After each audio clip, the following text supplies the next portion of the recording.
ఇది కేవలం ఒక చిన్న స్టేట్మెంట్ కాదు, ఇది రెండు పందాల మధ్య పోరాటం. పందాలు ఏంటా పందాలు? ఈ రెండు విభిన్నమైనటువంటి భావధారాల మధ్య సంఘర్షణ జరుగుతూ ఉంది. ఒకటి రిగ్రెసివ్ ఐడియాలజీ, రెండు ప్రోగ్రెసివ్ ఐడియాలజీ. రిగ్రెసివ్ ఐడియాలజీ అంటే ప్రతీఘాతం వెనక్కి తీసుకెళ్లిపోవాలి, అసలు ఏ రకమైనటువంటి సంక్షేమం దక్కకూడదు, అసమానత ఉండాలి, మతతత్వ రాజ్యం ఉండాలి. ఇది ఆర్ఎస్ఎస్ యొక్క హృదయం. ఇది ఎందుకు హృదయం నేను ఏ మాట కూడా ఆధారం లేకుండా మాట్లాడే మనిషిని కాదు, ప్రతి మాటను నిరూపించే మాట. రెండవది ఏంటంటే గాంధీ గారు చెప్పింది, లేకపోతే అంతకుముందు ఎప్పుడు మనం వెనక్కి చూసుకుంటే వీళ్ళు మతం అని చెప్పుకుంటారు కదా, వేదంలోనే సమానత్వ సూక్తం ఉందండి. సమానత్వం అనే మాట పడడానికి ఎందుకు గడిచాడు? ఏవేవో చెప్తాడు, సమరస్త అనే రకరకాల మాటలు చెప్తారు. ఇప్పుడు ఈ సమానత్వం అనే దాన్ని గాంధీ గారు కోరుకున్నారు, నెహ్రూ గారు కోరుకున్నారు, అంబేద్కర్ కోరుకున్నారు, లేకపోతే జాతీయ నాయకులు అంతా కూడా సమానత్వం ఉండాలి, సమానత్వం దక్కాలి, ఏ రకమైనటువంటి వివక్షలు ఉండకూడదు అనే విషయం స్పష్టంగా ఉన్నారు. మన రాజ్యాంగ స్పెసిఫిక్ స్వభావం అది. ఈ స్పెసిఫిక్ స్వభావం ఆర్ఎస్ఎస్ యొక్క సహజాతమైన స్వభావానికి విరుద్ధంగా, ఆర్ఎస్ఎస్ మొదటి దానికి విరుద్ధంగా. అందుచేత ఆర్ఎస్ఎస్ ఇప్పటిదాకా తన చరిత్రలో కుల నిర్మూలన అనే మాట మాట్లాడలేదు. ఎక్కడ మాట్లాడలేదు. ఇప్పుడు ఆర్ఎస్ఎస్ కాన్స్టిట్యూషన్ చూద్దాం. దీన్ని చాలా ముఖ్యంగా మనం తెలుసుకోవాల్సిన విషయం ఏంటంటే, ఆర్ఎస్ఎస్ మొట్టమొదట దీని గురించి ప్రియాంబుల్ అని వాళ్ళు కూడా ప్రియాంబుల్ మనకేం ప్రాబ్లం ఉంది దాంతో. దీంట్లో క్యాస్ట్ గురించి ఇలా చెప్తారండి, to eradicate the fissiparous tendencies arising from diversities of sect, faith, caste and creed, and from political, economic, linguistic and provincial differences among Hindus. అంటే ఇక్కడ ఏం చెప్పారంటే, ఫిషిపరస్ టెండెన్సీస్ అంటే విభజనవాద ధోరణులు, విచ్ఛేదక ధోరణులు, ఇలాంటి అర్థాలు వస్తాయి. మీరు మామూలుగా నెట్ లో చూడొచ్చు. అంటే మీరు క్యాస్ట్ వల్ల వచ్చేటువంటి arising from diversities of sect, faith and కనీసం డైవర్సిటీస్ అన్నారు కానీ డిస్క్రిమినేషన్ అనే మాట కూడా వాడదు. దాని సహజంగా ఉండేటువంటి వైవిధ్యం, కులాల మధ్య ఉండేటువంటి వైవిధ్యం వల్ల వచ్చేటువంటి విభజనవాద ధోరణులు వీళ్ళు అరికెడతారు. ఇప్పుడు మీరు దళితులు వాళ్ళ హక్కుల గురించి ఫైట్ చేస్తుంటే వాళ్ళ దృష్టిలో అది విభజనవాద ధోరణి అయ్యి ఉండే అవకాశం ఉంది. విభజనవాదం అంటే మీరు ఈ వివక్షని భరిస్తూ దాంతో పాటు కంటిన్యూ అయితే ఏ గొడవ లేదు. కానీ కులాన్ని నిర్మూలించాలి, ఇది అసమానతే అనే మాట వాళ్ళ దగ్గర ఎక్కడ లేదు. కులం వల్ల విభజనవాదం ఏమైనా వస్తే దాన్ని నిర్మూలించాలి. విభజనవాదం అంటే మీరు మాకు హక్కులు కావాలి, మాకు ఇవి కావాలి, మాకు రిజర్వేషన్లు కావాలి, లేకపోతే మా యొక్క వెనుకబాటుతనాన్ని పోగొట్టాలి అని మీరు అడిగితే అది అశాంతి వీళ్ళ దృష్టిలో, అది పోగొడతారు వీళ్ళు. ఇది అగ్ర కులాల యొక్క వాయిస్ తప్పితే మరేమి కాదు, లేదా ప్రివిలేజ్డ్ సెక్షన్స్ యొక్క వాయిస్. ఈ విషయం అర్థం కాక ఎక్కడైనా ఈ మొత్తం డాక్యుమెంట్ ఆర్ఎస్ఎస్ వాళ్ళు రాస్తున్నటువంటి డాక్యుమెంట్లు ఎవరైనా ఎక్కడైనా క్యాస్ట్ ఎన్హిలేషన్, కుల నిర్మూలన అని చెప్పాలి. నేను గాంధీ రచనల నుంచి తీసి చూపిస్తాను, క్యాస్ట్ నిర్మూలించాలనేది అంబేద్కర్ రచనల నుంచి తీసి చూపిస్తాను. కులం అంటే అసమానత, అది పోవాలని, కులం పోవాలని వీళ్ళు ఎప్పుడు అనుకోలేదు. ఈ విషయం మనం కొంచెం లోతుగా వెళ్ళి వీళ్ళు ఎందుకు కులాన్ని, ఇప్పుడు ఈ కులం అనే సమస్య, మతం అనే సమస్య, 3 సమస్యలు మనం ఎత్తుకున్నాం. ఒకటి మతం, సెక్యులరిజం సమస్య. 2 సోషలిజం లో అసమానత. సోషలిజం అనే వర్డ్ తోటి మనకి ఉన్న డెఫినేషన్, వీటిని ఒక ఆశ్చర్యమైన విషయం చెప్తాను. 76లో కదా మనకి సవరణ ద్వారా ప్రియాంబుల్ వాళ్ళ ఆర్గ్యుమెంట్ కూడా బీజేపీ వాళ్ళ, ఆర్ఎస్ఎస్ వాళ్ళది. ఓకే, ఇది సోషలిజము, సెక్యులరిజం అనేది అంబేద్కర్ రాసిన రాజ్యాంగంలో లేదు. రైట్. ఎవరైతే ఇందిరాగాంధీ ఒక చీకటి రోజుల తర్వాత, ఆ రోజుల తర్వాత వాళ్ళు పెట్టిన ఎమర్జెన్సీ తర్వాత తీసుకొచ్చిన 42 అమెండ్మెంట్ లో ఈ 2 చేర్చారు వాళ్ళు చెప్తున్నారు. అంటే అంబేద్కర్ రాసిన రాజ్యాంగం నేను ఆ పద్ధతిలో అన్నాను. రాజ్యాంగ రచనా సభ ఉంది దానికి, డ్రాఫ్టింగ్ కమిటీలో ఆయన చాలా ముఖ్యమైన పాత్ర ఆయనది, రాజ్యాంగ నిర్మాతల్లో. అంచేత ఆయన కూర్చొని రాయడం అనేది కరెక్ట్ వర్డ్ కాదు, సెంటిమెంట్ రేపడంగా మాటలు మాట్లాడతాను. నేనేమంటున్నానంటే, ఓకే రాజ్యాంగం అంబేద్కర్ రాశాడు, రాజ్యాంగ రచన రాస్తే మనకి ఏదైతే రాజ్యాంగం ఉందో ఇన్నిసార్లు అమెండ్మెంట్ జరిగింది కదా, ఎన్నిసార్లు అమెండ్మెంట్ జరిగినప్పుడు మార్పులు చేసుకుంటూ ఉన్నాం కదా. మార్పులు చేసుకోవడానికి ఆ రాజ్యాంగంలోనే పర్మిషన్ ఉంది కదా, దానికి సంబంధించిన క్లాజెస్ కూడా ఉన్నాయి కదా మన కాన్స్టిట్యూషన్ చూస్తే కనుక. మరొక విషయం ఏంటంటే, ప్రతి ఒక్క ఇన్స్ట్రుమెంట్ కూడా మీరు రాజ్యాంగం నుంచి ఒక ఆర్టికల్ ని తీసేసేయడం సాధ్యం కాదు. కొన్ని ఆర్టికల్స్ మాత్రమే మీరు అమెండ్ చేయగలుగుతారు, కొన్ని చేయలేరు. కొన్ని ఎందుకు చేయగలుగుతారు, కొన్ని ఎందుకు చేయలేరు అంటే, బేసిక్ స్ట్రక్చర్ ఏదైతే ఉన్నదో రాజ్యాంగం యొక్క ప్రాథమికమైనటువంటి నిర్మాణం, ప్రాథమిక సారభూత అంశాలు ఏవైతే ఉన్నాయి, దాని స్వభావం ఏదైతే దాన్ని మీరు మార్చకూడదు. ఆ విషయం రాజ్యాంగంలో నిషేధం. మరి కొత్తగా ఏదైనా అంశం మీరు చేర్చినప్పుడు, కొత్తగా ఏదైనా అంశాన్ని మీరు తీసేసినప్పుడు వెంటనే దీన్ని మీరు సుప్రీంకోర్టుకి రిఫర్ చేస్తారు. సుప్రీంకోర్టు వాళ్ళు ఏం చెప్తారంటే, ఇది కాన్స్టిట్యూషన్ యొక్క స్వభావానికి అనుకూలంగా ఉందా లేదా అని చెప్తారు. అనుకూలంగా లేకపోతే వెంటనే వెళ్ళిపోతుంది. నేనేమంటానంటే ఈ రెండు పదాలు ఎవరు పెట్టారు, ఎందుకు పెట్టారు, ఎక్కడ పెట్టారు పక్కన పెట్టారు.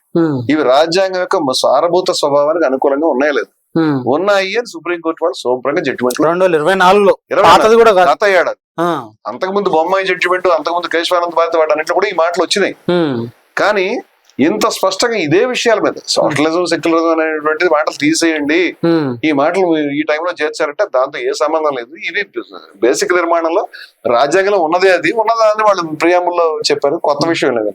ఏ రాజ్యాంగం అయితే బాబాసాహెబ్ అంబేద్కర్ ప్రధానమైన పాత్ర పోషించాడని చెప్తున్నాము, ఆ రాజ్యాంగంలో ఉన్నది సెక్యులరిజం కాదని మీరు చెప్తున్నారా? ఆ రాజ్యాంగంలో ఉన్నటువంటిది సోషలిజం కాదు, ఆ రాజ్యాంగంలో ఉన్నటువంటి ఈక్వాలిటీ లేదని మీరు చెప్తున్నారు. ఇది నేను తెలుసుకోవాలనుకుంటున్నాను. ఇది ఈ విషయం చర్చకి రావాలి. సుప్రీంకోర్టు చెప్తోంది అయ్యా దాంట్లో సారభూత స్వభావంలో దాని యొక్క బేసిక్ స్ట్రక్చర్ లో అది ఉన్నది అని చెప్తుంది. కానీ మీ సమస్య ఏంటంటే, మీ సమస్య రాజ్యాంగంతో, మీ సమస్య రాజ్యాంగం, ఎందుకంటే రాజ్యాంగం బేసిక్ స్ట్రక్చర్ తో మీకు సమస్య ఉంది. మీకు ఆశ్చర్యమైన విషయం చెప్తాను, 73లో ఈ గోల్వాల్కర్ గారు చనిపోయారు. 33 సంవత్సరాలు సంఘకి నాయకత్వం వహించిన, సర్సంఘ చాలక నాయకత్వం వహించిన వ్యక్తి, సంఘ యొక్క ఐడియాలజీని నిర్మించినటువంటి వ్యక్తి. ఇవాళ ఆయన ఐడియాలజీని కొంత మాకు వ్యతిరేకంగా, ఏ వ్యతిరేకం మాకు తెలియదు, చెప్పాలి మీరు స్పష్టంగా.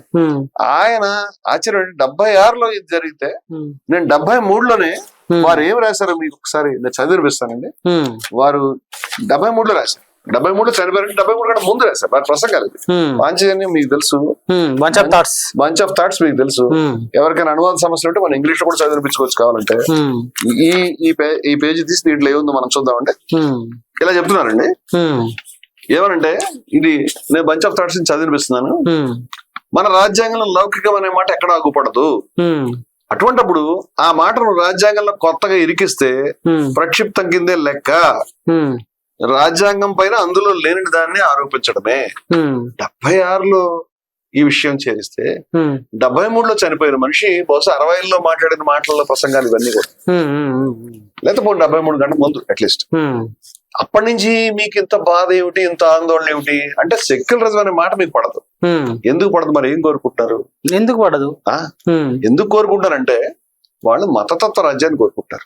మీకు వీఆర్ నేషనల్ హుడ్ లో మనం గత ఎపిసోడ్స్ లో దీన్ని తీసి చదివి వినిపించాం. మైనారిటీని గ్యాస్ ఛాంబర్స్ కి పంపించి హిట్లర్ ఏ విధంగా చేసాడో మనం ఆ విధంగా చేయాలి. ఎవరైతే హైందవేతరులు ఉన్నారో వీళ్ళకి పౌరసత్వ హక్కులు ఉండకూడదు. వాళ్ళకి కావాలంటే హిందూ జాతికి, హిందూ సంస్కృతికి, హిందువులకి సేవలు చేసుకుంటూ ఇక్కడ ఉండడం తప్పితే వాళ్ళకి సంపూర్ణమైన హక్కులు ఉండకూడదు స్పష్టంగా ఆయన పేర్కోవడం అనేది మనం గతం చదివిపించాం. నేను మళ్ళీ గత ఎపిసోడ్స్ లో ఉంది కాబట్టి నేను దాన్ని పునశ్చరణ చేయట్లేదు. కానీ ఇదే బంచ్ ఆఫ్ థాట్స్ లో ఇదే గోల్వాల్కర్ గారు మాట చెప్తున్నారండి. మతతత్వ రాజ్యానికి వ్యతిరేకంగా లౌకిక రాజ్యం అనే భావన ఆరంభమైంది. రైట్, ఇది ప్రాబ్లం. మీది మతతత్వ రాజ్యం, దీనికి వ్యతిరేకంగా లౌకిక రాజ్యం అనేటువంటి భావన ఇక్కడ ప్రారంభమైంది. జాతీయోద్యమంలో ప్రారంభమైంది, రాజ్యాంగ రచనా సభలో ప్రారంభమైంది. గాంధీజీ, నెహ్రూ, సుభాష్ చంద్రబోస్, లేకపోతే అంబేద్కర్ ఇలాంటి మహనీయులు మన జాతి నిర్మాతలు ఎవరైతే ఉన్నారో వీళ్ళందరి ఐడియాలజీలో ఉన్నది ఇది. అది మీకు నచ్చడం లేదు. మతతత్వ రాజ్యానికి వ్యతిరేకంగా లౌకిక రాజ్యం అనే భావన ఆరంభమైంది. ఈనాడు మతతత్వ రాజ్యం అంటే ఇతర విశ్వాసములు అన్నిటి పట్ల అసహ్య భావం కలిగిన ఒక మతరాజ్యం అని అర్థం చెప్పబడుతోంది. పూర్వకాలంలో గానీ ఆధునిక యుగంలో గానీ మన దేశంలో అటువంటి సంఘర్షణకు, అసహనానికి ఏ విధమైన అవకాశం లేదు. చాలా అస్పష్టంగా ఉన్నటువంటి ఈ మాటల అర్థం ఏంటంటే మతతత్వ రాజ్యం అనేది మనం అసహించుకోవాల్సింది కాదు, మతతత్వ రాజ్యం గొప్పది అని. మతతత్వ రాజ్యానికి వ్యతిరేకంగా లౌకిక అనే భావన వచ్చింది. ఈ లౌకిక భావనకి వ్యతిరేకం కాబట్టి మన దాంట్లో లౌకిక నెక్స్ట్ పేరు చెప్పండి ఏమంటే, అంటే ఇప్పుడు మీరు వాళ్ళు కోరుకున్న మతతత్వ రాజ్యానికి పూర్తి విరుద్ధము లౌకికం అనేది. నేను ఆర్ఎస్ఎస్ కి, హొసబలే గారికి, వాళ్ళందరికీ అప్పీల్ చేసేది ఏమిటంటే మన ఛానల్ ద్వారా లేదా వారి అనుకూల భేదాలకి కమ్అట్, మీ ఐడియాలజీ మీరు బయటకి సగం మాటలు చెప్పండి. మేము రాజ్యాంగం యొక్క ప్రాథమిక నిర్మాణానికి వ్యతిరేకం చెప్పండి. మా గోల్వాల్కర్ ఈ మాటలు చెప్పాడు, మైనారిటీలకు హక్కులు నిరాకరణ, ఇది మీ ఉద్దేశం, మీరు ఓపెన్ గా చెప్పండి. దీంట్లో మీకున్న సమస్య ఏమిటి చెప్పండి. ఈ మతతత్వ మీరు మైనారిటీలకు హక్కులు నిరాకరించినటువంటి వీఆర్ నేషనల్ హుడ్ అనేటువంటి పుస్తకాన్ని మీరు నిరాకరించలేదు. మీరు ప్రింట్ చేసుకున్నటువంటి పాంచజన్యము, బంచ్ ఆఫ్ థాట్స్ లో ఉన్నటువంటి విషయాల్ని మీరు నిరాకరించలేదు. దాంట్లో ఎట్టి పరిస్థితుల్లో కూడా లౌకికానికి మీరు వ్యతిరేకము. గతంలో కూడా మీరు ఒక మాట చెప్తారు. మీరు ఇందాక మనం అనుకున్నప్పుడు సెక్యులరిజం అనేటువంటి మాటని మొట్టమొదట మేమే అసలు సెక్యులరిస్టులు, మీరు సూడో సెక్యులరిస్టులు అని వాడారు. సూడో సెక్యులరిస్టులు మాట ఖాయం చేసింది సంఘ పరివార మిత్రులు కాయిన్ చేసి అన్ని చోట్ల కూడా సూడో సెక్యులరిస్ట్ అనే మాట 80లో వాడారు.